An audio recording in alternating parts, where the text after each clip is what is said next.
about what's available, what's not, what should be and what shouldn't be. And to state the obvious, my ability to get you help immediately does not exist. I'm not even in office for another 50 days. And then I have to get legislation passed through the United States Congress to get things done. But I'll lay out what I want to do. But let me tell you what I think should be done in the meantime.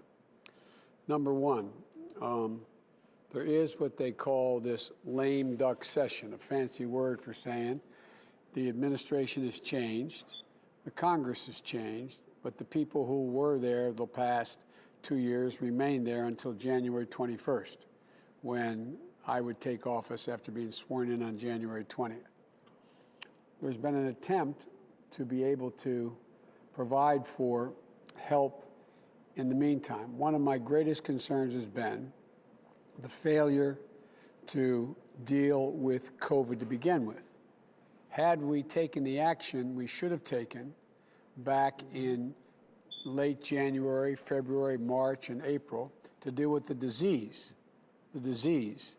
which the president said would go away, just like it will go away by Easter. It will, when the hot weather comes, it will be gone. Don't worry about it. It's going to be like a miracle. It's going to go away. None of that was true to begin with. And it was all designed, in my view, to make sure that it didn't spook the stock market, which doesn't affect a lot of you unless you have a 401k, and even then it doesn't affect you that much. So we didn't do the things that had to be done in order to be able to protect people's lives and to dampen down, flatten out this curve and begin to make real progress on getting rid of the disease. At the bottom rung, that still is the single most consequential thing that has to be done. We could provide all the aid in the world, and your restaurants aren't going to be good and open unless people decide they're all going to show up anyway and get COVID if they're in close proximity to one another. And the states are not going to be able to fund the school crossing guards, which are essential workers, and the teachers and the first responders, the cops, the firefighters, the EMTs, et cetera, because they have to balance their budgets. The cities have to balance their budgets. And the good, smart thing about our founders, although it was over 200 years ago, that's why they allowed the federal government to deficit spend. That is, in moments of crisis, to be able to spend money on the come so that, in fact, we could get the economy moving again, which has happened in every great recession that we've had. And so, but what happened is that we're now in a situation where the Congress and these CARES Acts that they passed a couple $1 trillion worth of help. And one of the big problems was that help went to a lot of people who didn't need the help. The PPP and the PPE, the equipment, went to places that were doing pretty well. They didn't go to the people who badly needed it early on. Some of it did, but not nearly what it should have. And I think your experience, Dan, was that first time you went for the PPP loan, you went to a major bank and they decided they weren't going to fund it, if I'm not mistaken. Well, you may remember, because you seem to be attuned with what's going on in the news, I argued that that was going to happen because the big banks, even though they weren't liable for any of this money, they were getting it. We bailed them out in the past, you know. They were being held harmless. It was too much trouble to take the time to lend. They'd ask you, do you have a credit card with us? Do you have an account with us? Have you borrowed with us before? Or do you have a system? And by the time you get answers to all that, the answer is basically no, we're not going to lend to you, and you're in trouble. You're already behind the 8 ball. And so the first point of this is that I think that the Congress, they're trying like the devil. There was a bipartisan effort. It's been happening now time and again, a bipartisan effort that came forward about 3, 4, or 5 days ago that called for, instead of the $1.6 trillion that the House thought, I think it's 1.6, Cecilia, I can't remember the exact number, in the new bill that they passed, back in May they passed it, They just finally decided, they negotiated something for about $900 billion. Wouldn't be the answer, but it'd bring immediate help for a lot of things quickly. But what happened was the president said he wouldn't support it, and apparently Republicans in the Congress said, the Senate said they wouldn't support it. So it's now back to square one again. And what our friends seem to be focusing most on is liability. Guaranteed there's no liability for businesses if, in fact, they open anything happens. I mean, anyway, it's a long story, but here's the deal. One of the things that we think should happen and continue is that no one should be evicted from their apartment or their home for being able to fail to be able to pay their rent and or their mortgage until this crisis is over. And it should be funded. That should be held up. Now, you can't deny the apartment owner. He or she's not have just pockets that are so deep they can afford to pay everything and not have anything. So it was supposed to be paid for, not a loan, to be paid for in a crisis. This is a national crisis. This is a national crisis that we're facing, and it affects the entire economy. So the first thing is rent and just your housing, your basic housing. Are you able to maintain without being worried you're going to be getting notice you're thrown out in the street? Number two, and if you're fortunate enough to own your home, that's a different thing, or own your condominium, that's a different thing.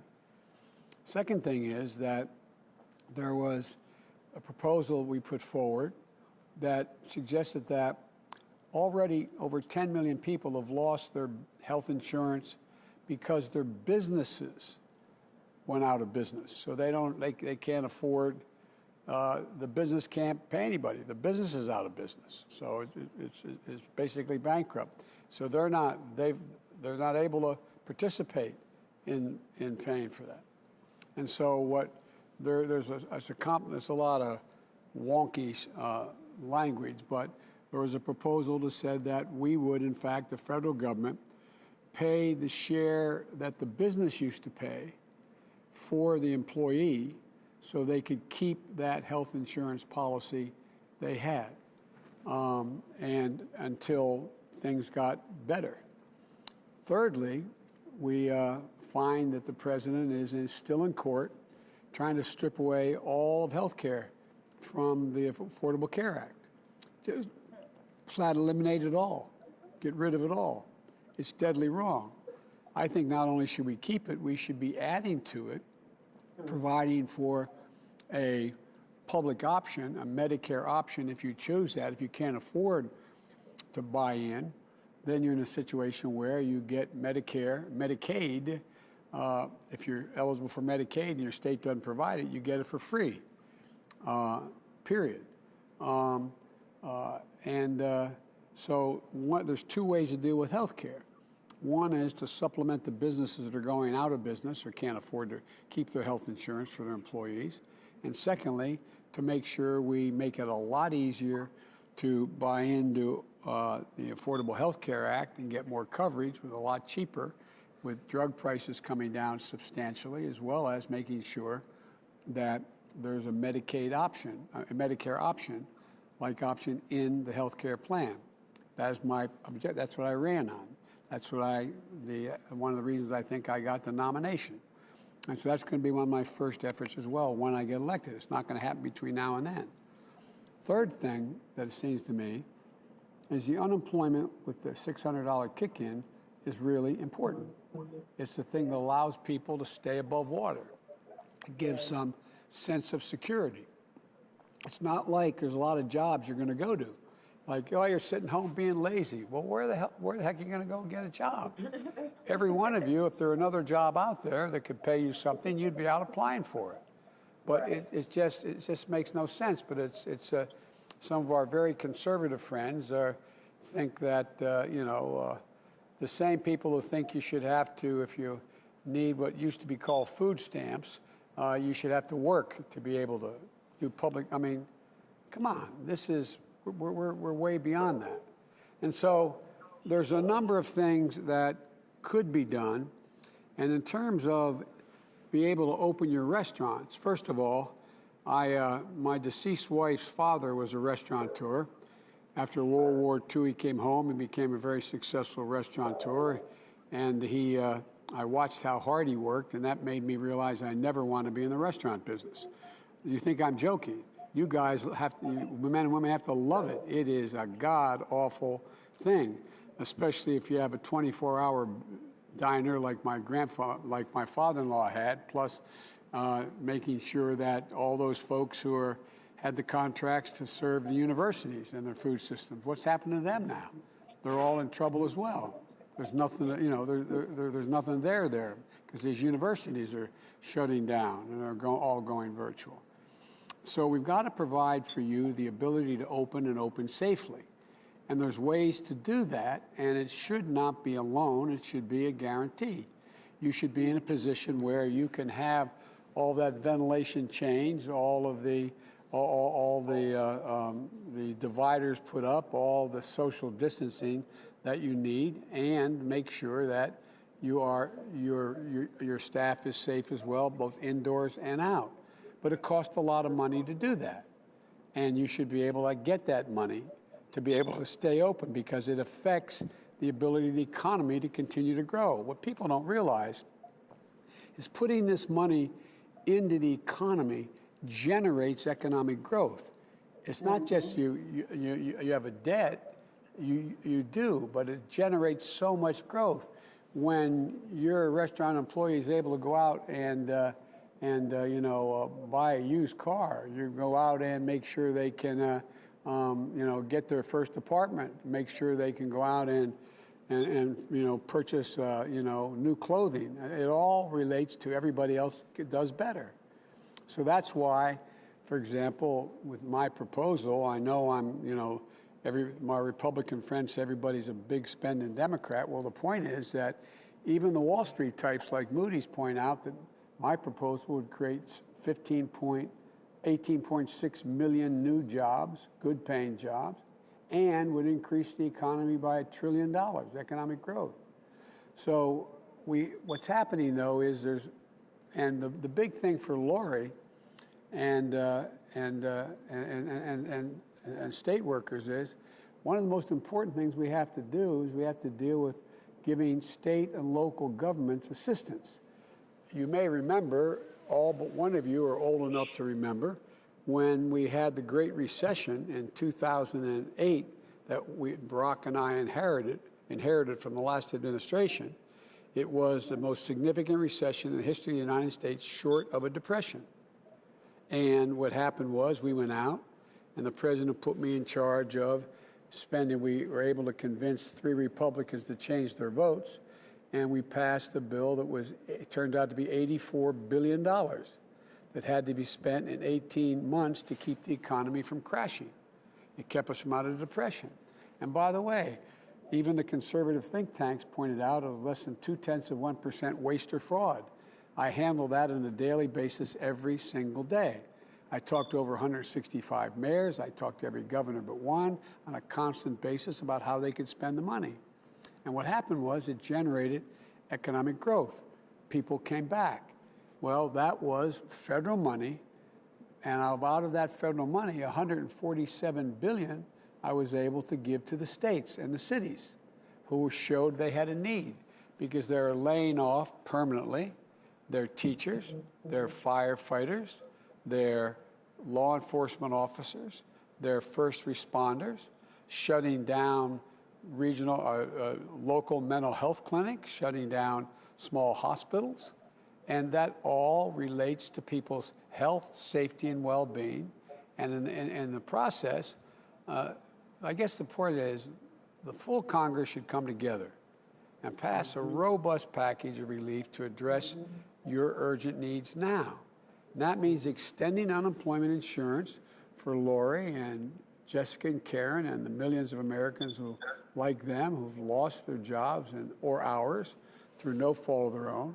And that's going to help you put food on the table and pay the bills. We've got to make sure businesses like yours, Dan, have the resources they need in addition to the guidance and health and safety standards to open safely, And that will help businesses stay open, hire workers, and like all of you. Thirdly, we have to provide states and cities the funding so workers like Lori can go back to work as their job as a school crossing guard, keeping children safe. And we have to make sure that fourthly, people can't get evicted from their homes because they can't pay their rent or their mortgage payment during the pandemic. This isn't a political game. This impacts on people's real lives and families. It impacts on all of you, all of us. And we need to get help out the door as soon as we can. And Americans like you need relief now. So I've been urging our congressional Republicans to work on a bipartisan emergency package now. But any package passed in this so-called lame duck session be now on January 21st. At best, is only going to be a down payment on what's going to happen early next year. My transition team is already working on what I will put forward in the next Congress to address the multiple crises we're facing, especially the economic crisis and COVID. Come January, the Vice President-elect and I are going to fight every day for your families. That's my commitment. And one of the things we don't talk about is there is a profound increase, as you all know, in depression, a profound increase, quite frankly, in suicide rates, a profound increase in increased drug abuse use, a profound increase in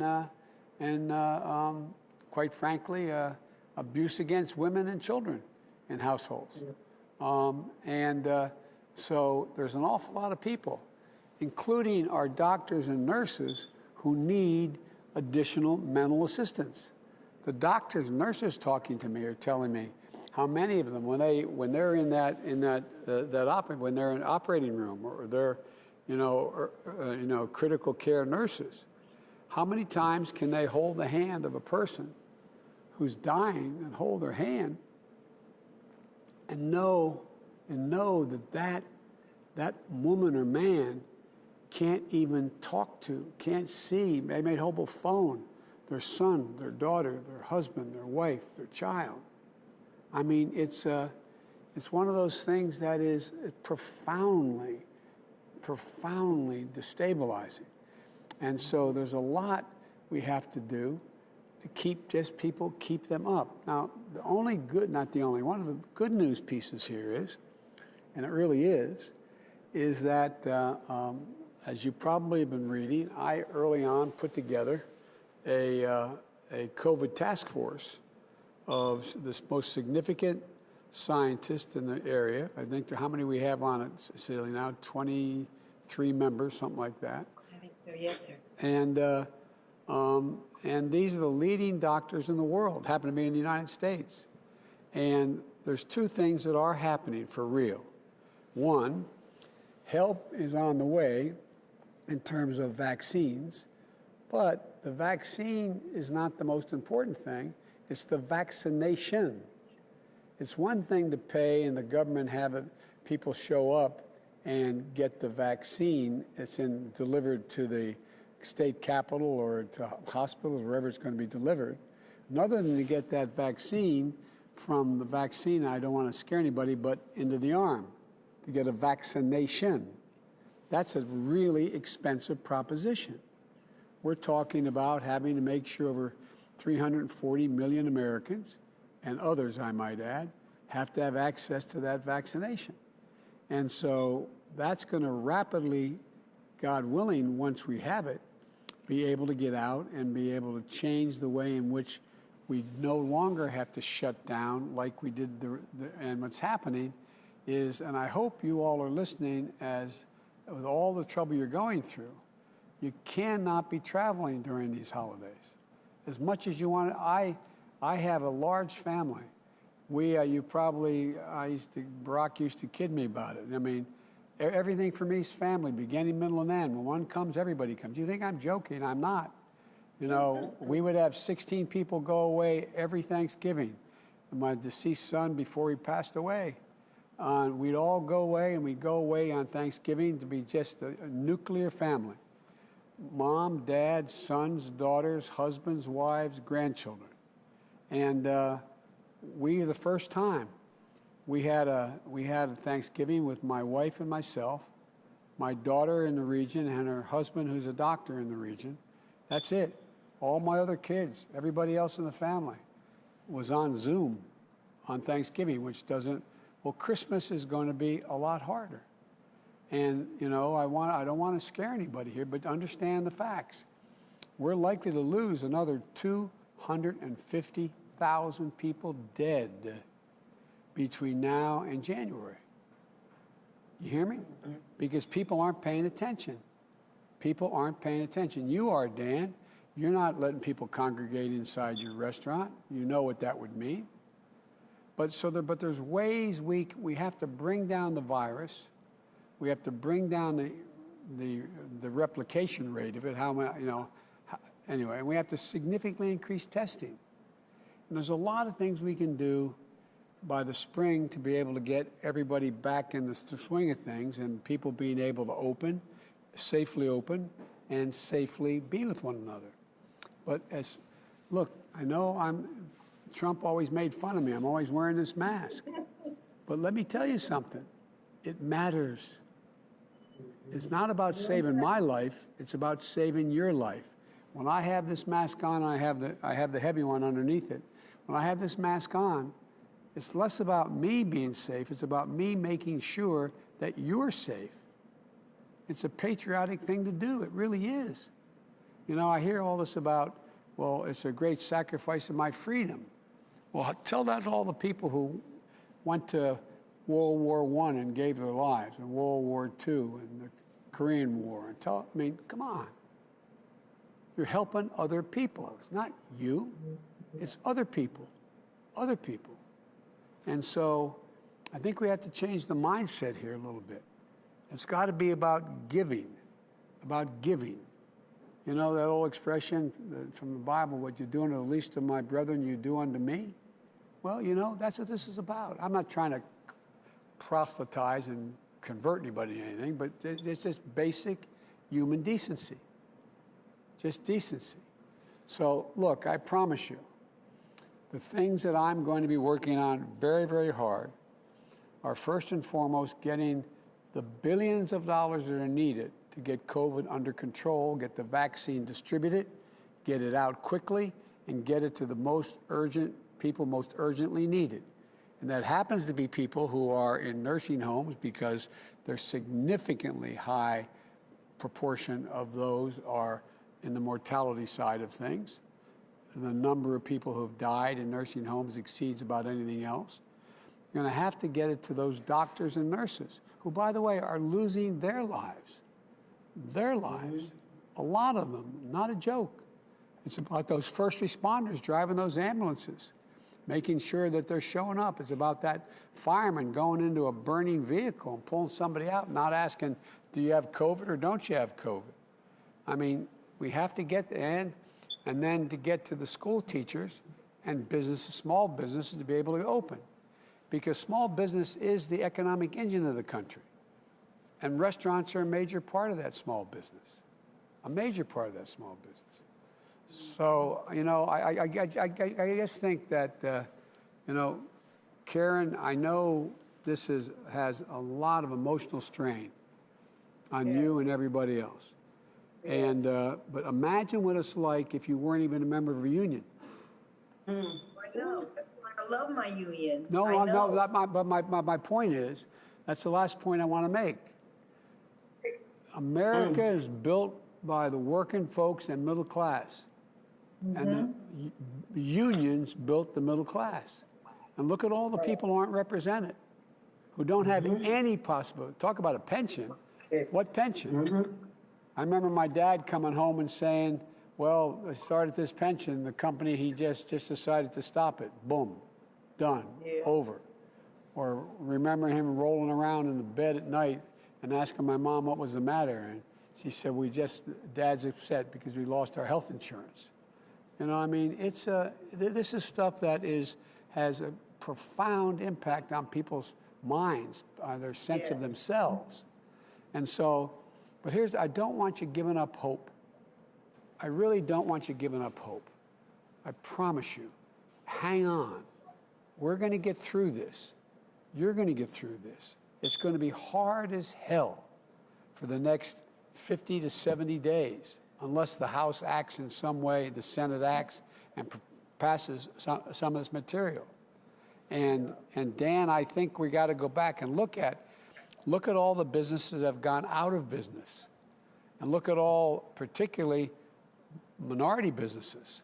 You know, you have, something like 4 out of 6 black businesses going out of business.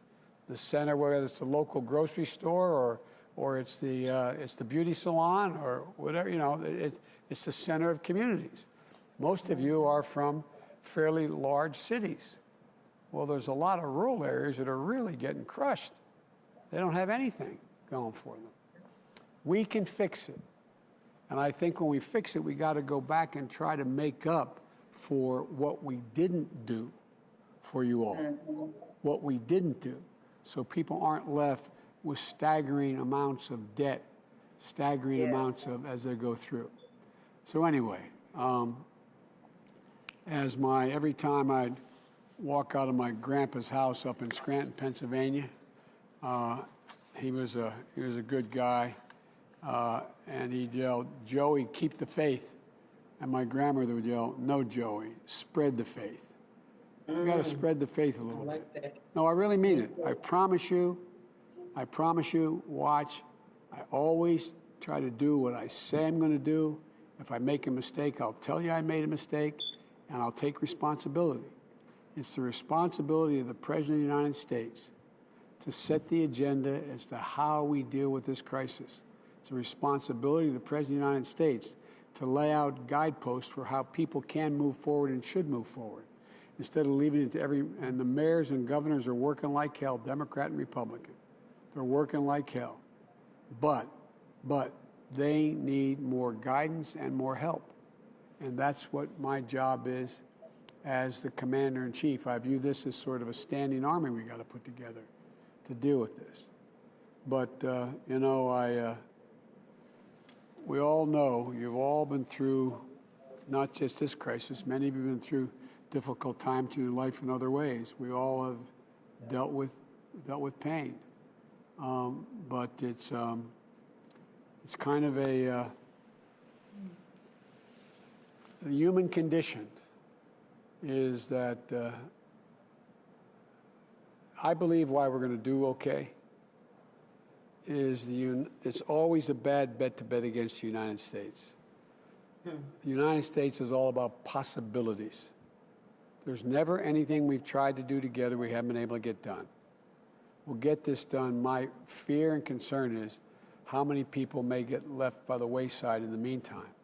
And that's the job we have to step up now to do, is whatever we can now.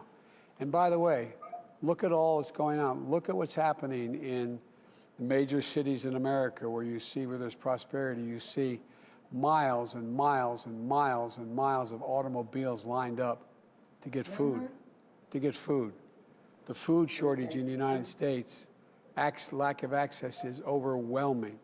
Like you said, Jessica, people in line and stepping, or maybe it was you, Karen, saying in line and backing up to let somebody else move. The American people are showing their grit. It's about time the government show it. So, anyway, we have a way of trying to keep in touch with you. I know we got in touch with you. Cecilia has it. And I'd like to be able to continue to do that if I can, to see how you're doing, if that's okay. All right? Thank you. Absolutely. All right? All right. Thank you all so much, Mr. President. Thank you. Thank you. Karen, Jessica, Lori, Dan, thank you for letting us into your home. Stay strong. Thank you for Come on. giving us the opportunity.